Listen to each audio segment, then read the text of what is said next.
Od slike do besede.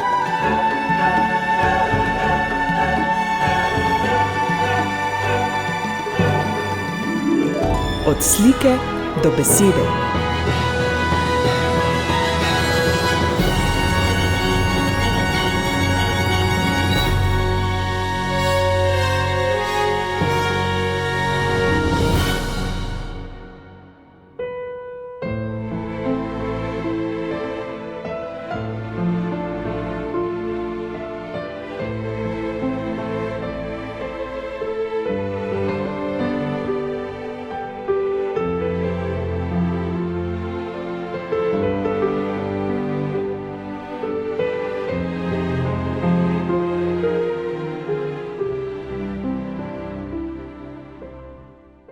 Dober večer, spoštovani poslušalci, drage poslušalke in dobrodošli v oddaji Od slike do besede. Tokrat bomo šli na simpozij oziroma posvet, ki se je zgodil lani 21. in 22. oktobra ob 100-letnici rojstva akademika, pisatelja Alojza Rebule. Naslov posveta je bil Slovenec med zgodovino in nad častnim. Pri pripravi posveta sta sodelovali Slovenska akademija znanosti in umetnosti in Slovenska matica. V nocojšnjem večeru bomo slišali 3 govorce. Z nami bo dr. Brane Senegačnik, podpredsednik Slovenske akademije znanosti in umetnosti, profesor dr. Marko Snoj in doktorica Ignacija Fridl-Jarc, ki je predstavnica Slovenske matice. V drugem delu oddaje pa bomo slišali kolumne akademika, pisatelja Alojza Rebule, ki jih je pisal za katoliški tednik Družina. Založba Družina je tudi izdala knjigo z naslovom Kredo. Prav lepo vabljeni k poslušanju.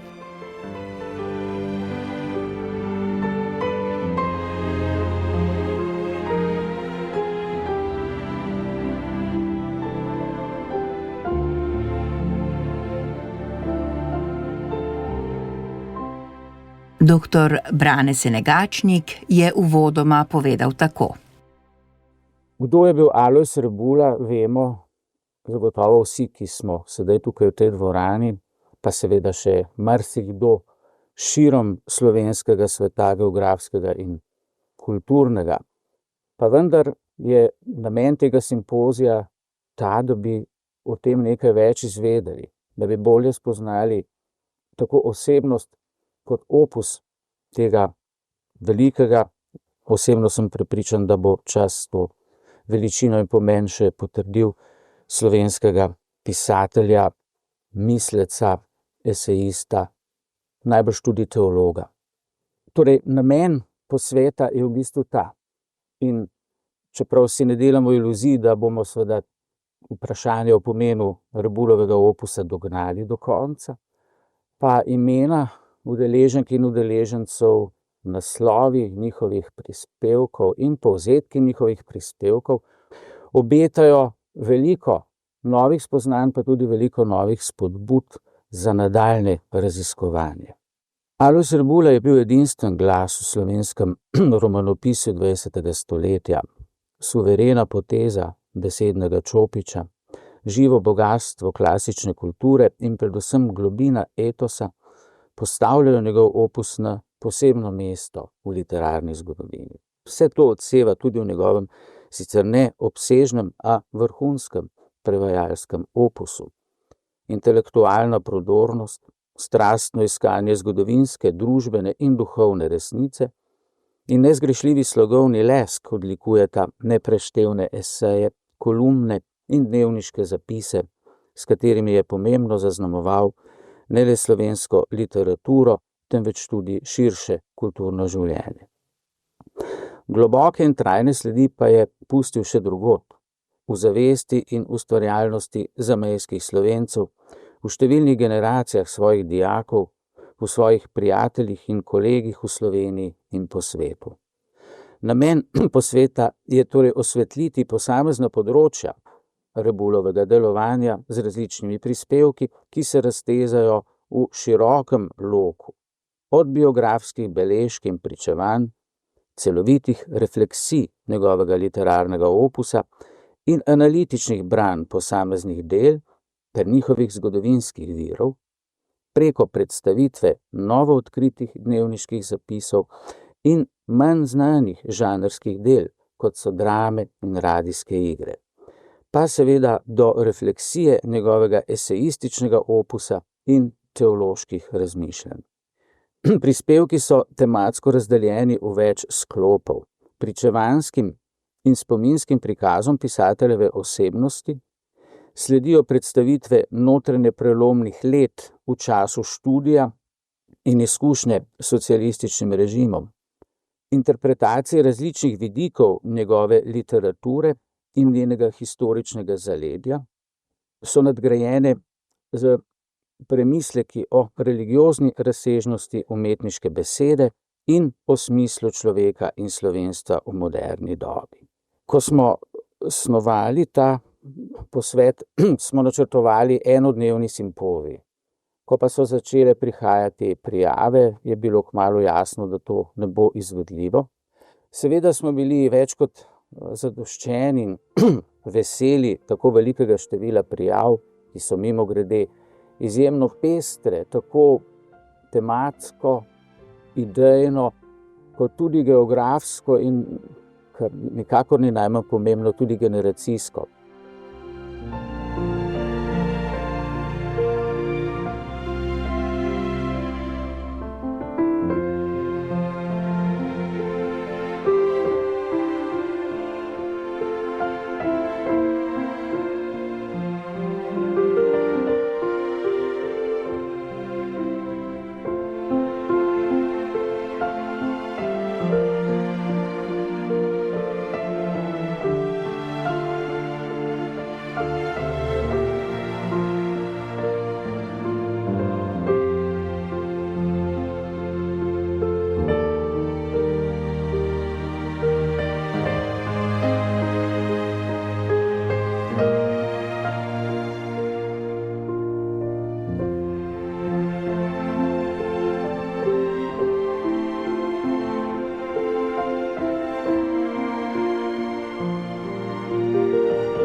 Podpredsednik Slovenske akademije znanosti in umetnosti, dr. Marko Snoj. Od vas, zbranih literarno-vednih strokovnjakov, je pričakovati, da boste analizirali, sintetizirali, z mnogih zornih kotov osvetlili in ovrednotili zelo poseben opus Alojza Rebule. Od mene, ki sem trdojedrni jezikoslovec, pa tega ne gre pričakovati. Zame so vse črke in vse besede enako lepe, kakor so lepi vsi dojenčki, vse živali in druga nedolžna bitja, ki niso okusila sadu spoznanja. Lepe ali manj lepe so črke in besede samo takrat, ko jih je mnogo. Ko ni samo eno slovo, kot smo jim rekli tudi včasih, temveč ko jih je toliko, da jim rečemo slovje. Če je tako slovje lepo, mu rečemo leposlovje, z izrazom, ki je seveda dobesedni prevod francoskega belles lettres. In ker etimologi slovimo po tem, da se naenkrat posvečamo samo enemu slovu, ter njegovima prvorojencema, ki sta slovar in slovnica, mlajša dva, ki sta slovstvo in leposlovje, pa domujeta na vašem področju, bom naslednji 2 minuti posvetil izvoru pisateljevega priimka. Priimek je na prvi pogled prozoren. Razlago lahko strnemo v eno poved in rečemo, občnoimenski pomen besede rebula je trta s srednje velikimi rumenimi grozdi, ki se goji v Goriških brdih, Vipavski dolini, Istri, na Tržaškem, Goriškem in v Furlaniji. In po metonimiji nastalo trta vino iz grozdja te trte. Gre za staro sorto, ki se v neki notarski pogodbi omenja že leta 1289. V slovenščini pa se poimenovanje prvič pojavi leta 1607 v Alazijevem slovarju. Beseda je prevzeta iz starejše stopnje nekega sosednjega romanskega idioma in je sorodna z današnjo tržaško italijansko ribolla in furlansko ribuelle v enakem pomenu. V knjižni italijanščini je standardizirana kot ribolla. Poimenovanje trte in vina sicer ni brez sence dvoma etimološko pojasnjeno, a se zdi najverjetneje, da izvira iz osamostaljenega vulgarno-latinskega pridevnika rubeolus, ki pomeni rubinasto rdeč, to pa je izpeljanka iz latinskega pridevnika rubeus v pomenu rdeč. Zlasti starana rebula ima namreč rubinast odtenek. Na vprašanje, ali je izvajanje priimka iz poimenovanja trte in vina točno ali vsaj verjetno, do neke mere odgovorita jezikovna tipologija in verjetnost semantične motivacije. Z drugimi besedami, ali imamo priimke tudi iz drugih vinskih sort? In če da, zakaj? Priimkov iz danes bolje poznanih vin, kot so merlot, cabernet, riesling, silvanec in podobno, seveda nimamo, ker so te trte k nam prišle iz Francije oziroma iz nemških dežel šele proti koncu 19. stoletja. Naši najmlajši priimki pa so vsaj 100 let starejši. Za odgovor na tipološko vprašanje se moramo zato ozreti na stare sorte, ki so jih naši predniki gojili pred letom 1880, to je pred prihodom izvorno ameriške trtne uši, zaradi katere je večina starih sort trte propadla. Poleg priimka rebula poznamo tudi priimke marvin, rebec in teran, ki jih je težko razumeti drugače kot po sortah vina, od katerih sta marvin in rebec danes pozabljeni. Merku navaja za srednjeveški Trst tudi priimek malvazija. V Goriških brdih je bil endemičen priimek ribolica, ki kaže na izpeljavo iz mlajše izposojenke ribola. In zakaj bi ljudje dobili priimek po sorti trte in vina? Ker so ga pridelovali ali z njim trgovali? Morda. A bolj verjetno se zdi, da zato, ker so ga radi pili. Priimki so pogosto nastali iz vzdevkov, ti pa še pogosteje iz poimenovanj nehvalevrednih lastnosti. Priimki krapec, štrukelj, gubana, žemva in morda mlinc ne kažejo na kuharje, saj so te jedi pekli in cvrli pri vsaki hiši. Njihovi prvi nosilci so te jedi radi jedli. Pijača pa je sploh nekaj, po čemer se ljudi rado poimenuje. Pomislimo samo na naš priimek vodopivec, ki pomensko ustreza črnogorskemu popivoda, nemškemu trinkwasser, italijanskemu bevilacqua, francoskemu boileau in angleškemu drinkwater in je po izvoru antifraza, ki označuje tistega, ki rad pregloboko pogleda v kozarec, seveda ne z vodo. Priimek rebula je torej najverjetneje nastal po metonimiji iz poimenovanja vina, njegov prvi nosilec pa je bil najverjetneje znan po tem, da ga je rad pil. Za konec pa še pomislek. V Italiji je danes približno 210 gospodinjstev s priimkom ribolla, a njegovo žarišče je Lombardija, kjer je tudi najpogostejši, saj je prisoten v 132 gospodinjstvih. Tej sledi Toskana s 45 gospodinjstvi, v drugih deželah je zelo redek, v Furlaniji, Julijski krajini pa ga sploh ni.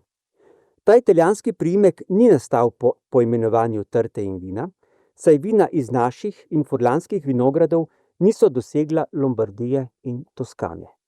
Izvajajo ga iz krajevnega imena Ribolla v južni Toskani, to pa naj bi nastalo iz latinskega samostalnika rivulus v pomenu potok, kar pa iz naglasoslovnih razlogov ni prav prepričljivo. Če bi se kdo s tem priimkom naselil na slovenskem zahodu, kjer pridelujejo rebulo, bi njegov priimek zelo verjetno povezali z italijanskim poimenovanjem tega vina in ga posledično podomačili v rebula. A dokler ta domneva ni listinsko izkazana, se zdi imenovanje po trti in vinu iz že navedenega razloga najverjetnejše. Želim vam spoznanj polno praznovanje lepe besede. Hvala lepa.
Predstavnica Slovenske matice, doktorica Ignacija Fridl-Jarc.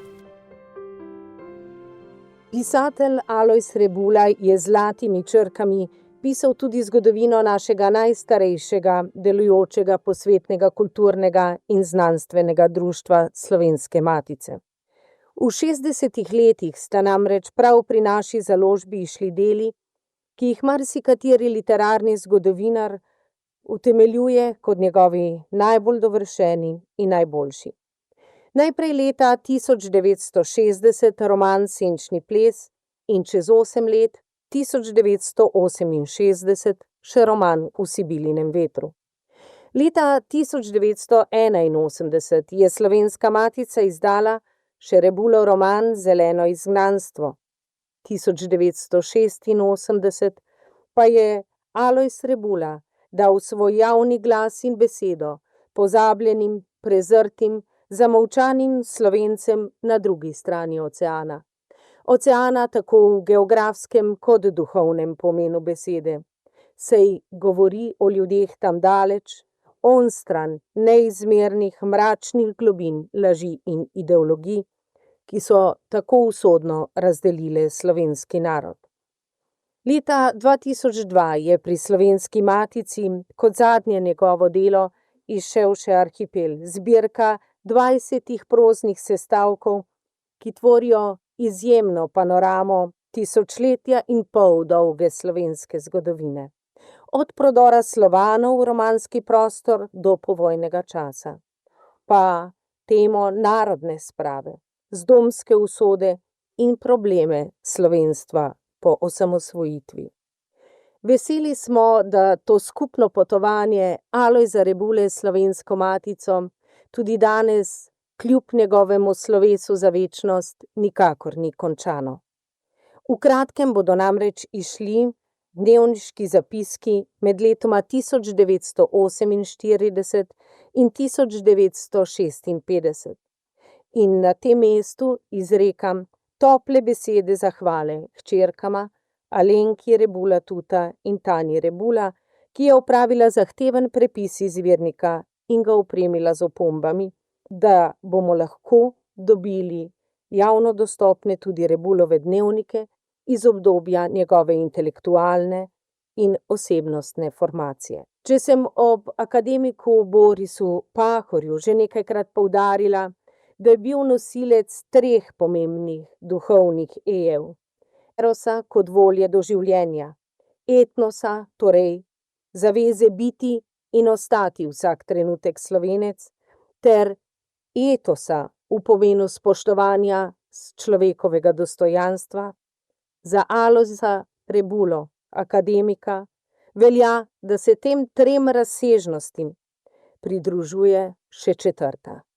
To je njegovo krščanstvo, zaveza veri, ki je pisala zgodovino evropske civilizacije. V svojem dnevniku zapiše: življenje, to je vse.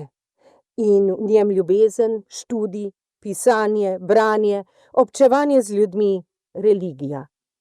V tem duhu ljubezni, študija, branja, občevanja in tudi globoke vere v vse, kar je počel akademik Alojz Rebula in kar počnemo mi danes, naj poteka današnje srečanje. Verjamem, da po njegovem zaključku ne bomo kakor Rebulov glavni junak romana Senčni ples Silvan Kandor odšli s knjigo pod ramo v temo, kot se glasi zadnji stavek v omenjenem delu, ampak da bomo ožarjeni z lučjo, svetlobo izjemne slovenske osebnosti, premišljevanj, zapiskov in knjig, s katerimi nas je akademik Alojz Rebula nagovarjal in smislom svoje besede razsvetljeval naš vsakdan. Naj zaključim z njegovimi besedami iz že omenjenega dnevnika. Bog, daj nam eno samo ljubezen, mnogo hrepenen duha, ogromnega dela.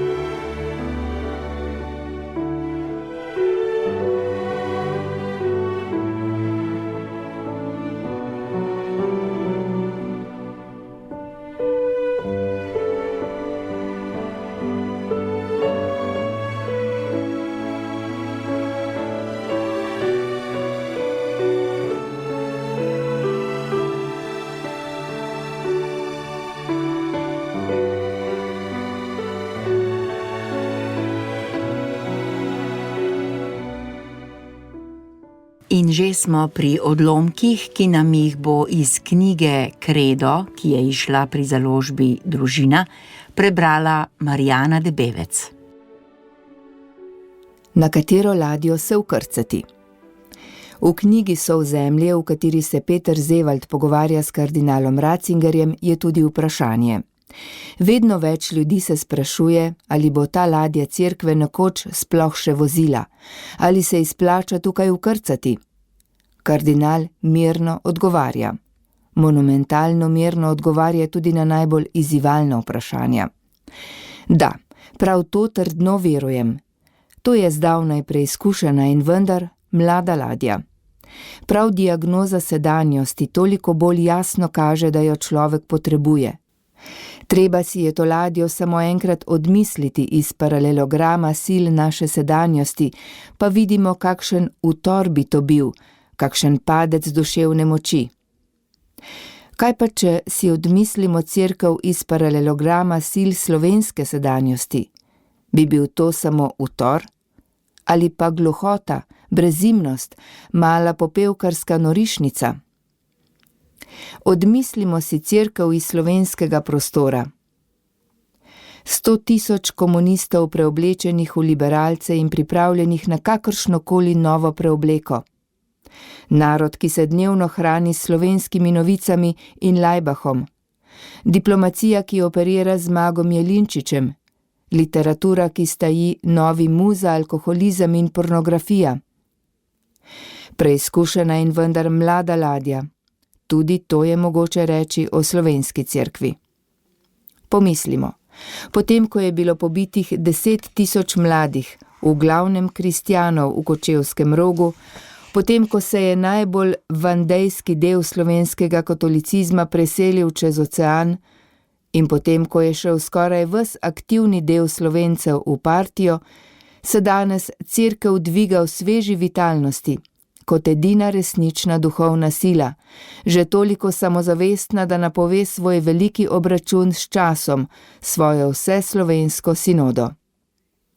Ladja naprej reže valove, človeško in kulturno lahko še tako uboga, z gozdovi ali brez njih, z veroukom v šoli ali brez njega, s katoliško politiko ali brez nje, a vendar Kristusova in Petrova z zagotovilom nesmrtnosti na Jamboru.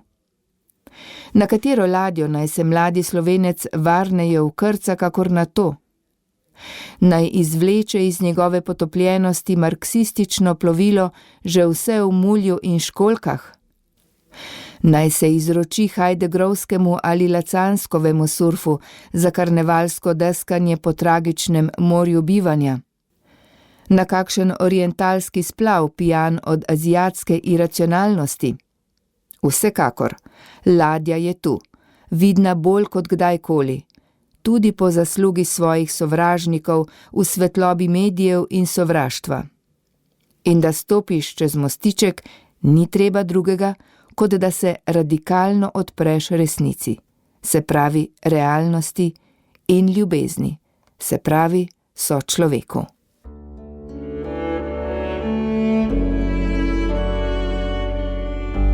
Poslušate podcast Radia Ognjišče.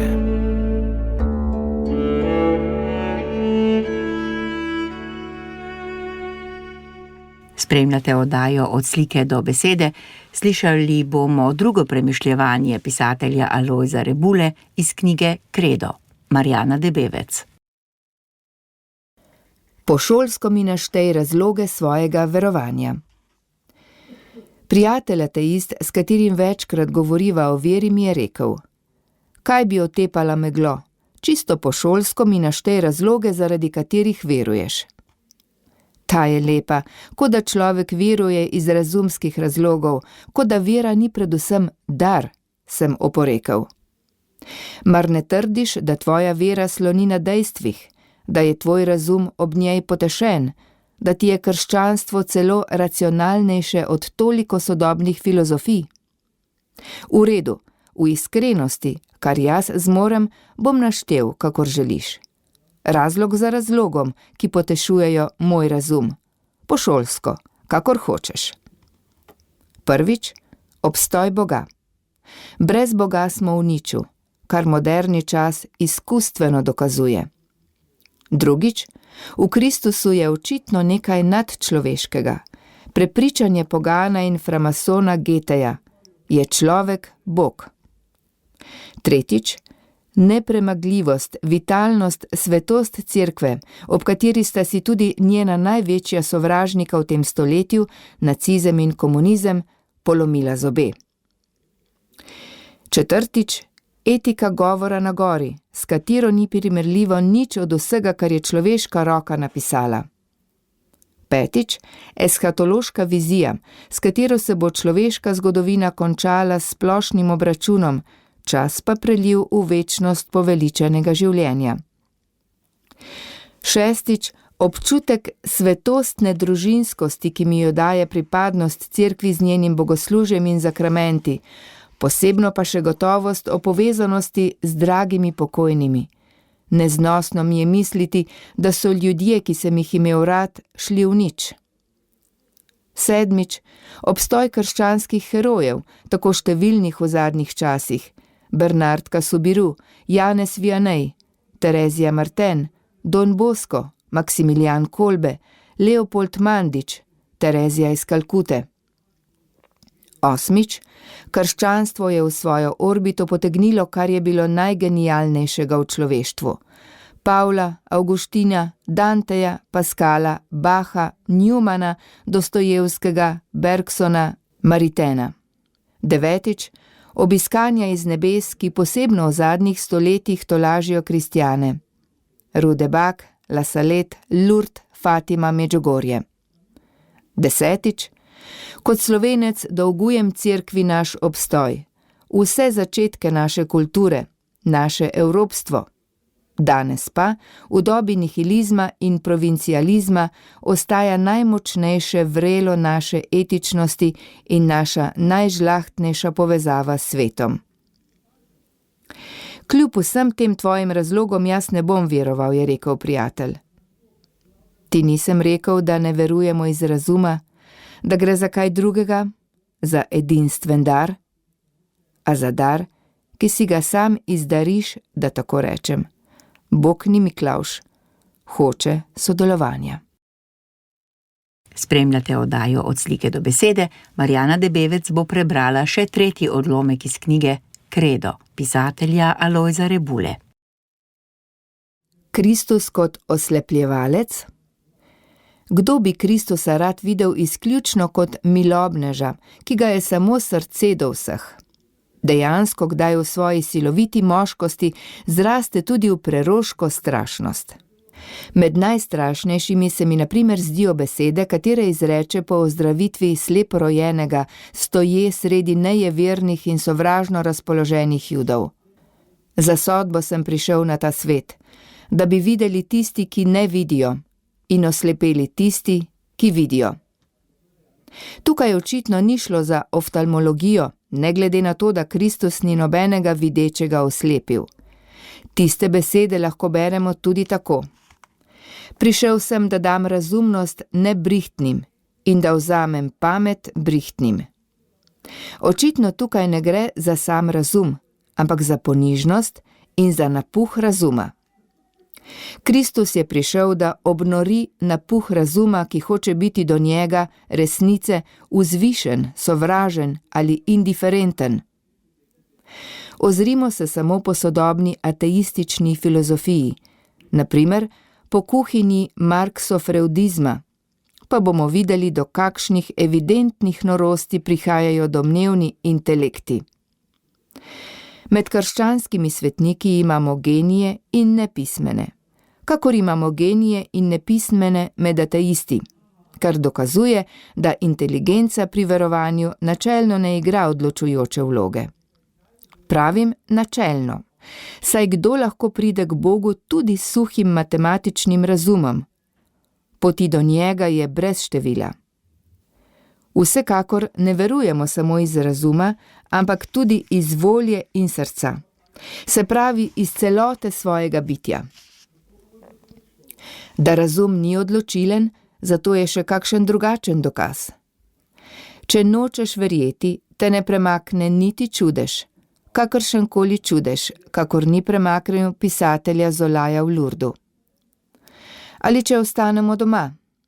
Koliko komunistov je takšen dejanski zgodovinski čudež, kot je propad komunizma, ki ga nihče ni resno pričakoval, ali nastanek države Slovenije, o katerem se nobenemu Slovencu še sanjalo ni, približalo Bogu, kaj šele cerkvi. Ne verujemo predvsem iz brihtnosti, ampak iz čistosti in ponižnosti srca. Nisem še bral, da bi se bila Marija v zadnjih stoletjih prikazala enemu samemu teologu, filozofu ali znanstveniku. Pač pa se je v glavnem prikazala otrokom. Božja naklonjenost malim je eden od škandalov krščanstva, nekaj najizzivalnejšega za ta svet, za njegovo voljo po moči.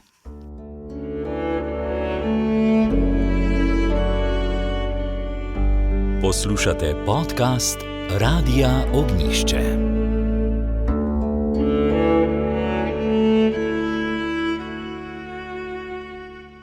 In še četrtič nas bo nagovoril pisatelj Alojz Rebula iz knjige Kredo, odlomek bo prebrala Marjana Debevec.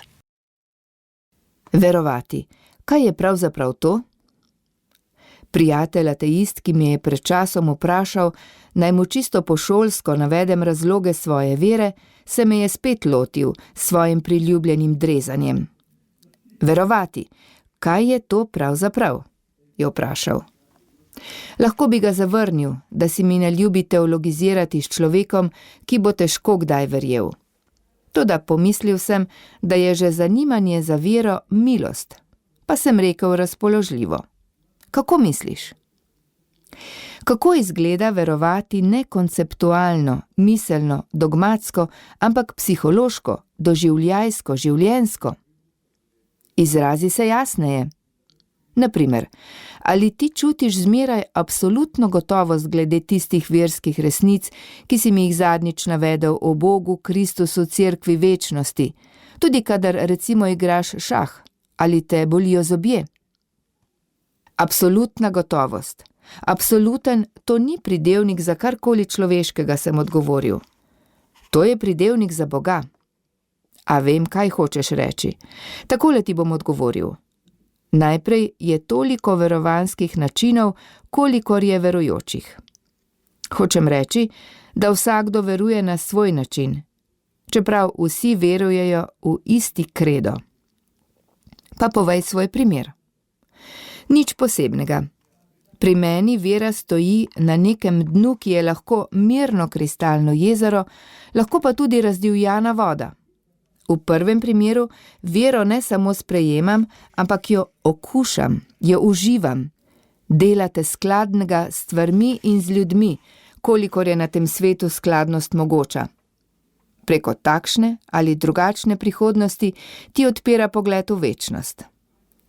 Če trpiš, je tvoja bolečina moralna ali fizična, v transmisiji samim Kristusovim trpljenjem. Skratka, v prvem primeru je vera smisel, svetloba in moč. V omenjenem razpoloženju ti je lahko verjeti, delati in moliti. V drugem primeru pa je lahko tvoje dušno dno en sam divji vihar. Dvom se ti hoče zagristi v smisel vsega, celo v obstoj neskončno dobrega Boga, v božanskost Kristusa. Grob zazija vate kot konec vseh koncev, človeška zgodovina nor absurd zapisan atomskemu ognju. Lepa reč, je rekel prijatelj. Nekaj normalnega za kristjana, sem odvrnil, kakor je normalna skušnjava. Pa tudi v takem razpoloženju verjameš naprej? Ne več iz občutka skladnosti in milosti, ampak iz čiste volje, iz suhega verujem. In duhovni mojstri menda pravijo, da je takšna vera najvrednejša. Potem je verjeti dramatično, je rekel prijatelj. Veličastna plezarija je, sem rekel, očarljive travnatne police, pa tudi 6. težavnostna stopnja. Pa ne boš rekel, da ta špas ne jemlje ogromno energij. Morda manj, kot jih vzame komu drugemu, naprimer nogometna zasvojenost. Pomisli, pričakovanje tekem, napetost ob igrah, grizenje po porazu favoritov. Kaj šele, če pomislim, koliko energije iztroši športnik sam, ali menedžer, ali lovec na ženske. Kristus, tat energij, je rekel menda Mallarmé, je nekako pritrdil prijatelj, seveda v pesnikovem bogokletnem smislu. Tat, ki pa vse energije tudi vrne, sem rekel, kakor je obljubil, ko je omenil 100. povrnitev. In tako smo prišli do konca oddaje Od slike do besede. Pripravila in uredila sem jo Mateja Subotičanec, v tehnično pomoč mi je bil Boštjan Smole. Oddaja je dostopna tudi med našimi podcasti. Prav lepo vabljeni k spremljanju, sicer pa bodite z nami spet prihodnji torek ob 21. Za nocoj pa hvala za družbo in lep večer še naprej.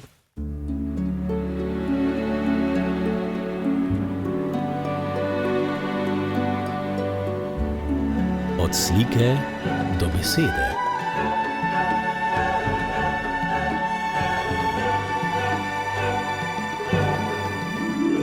Od slike do besede.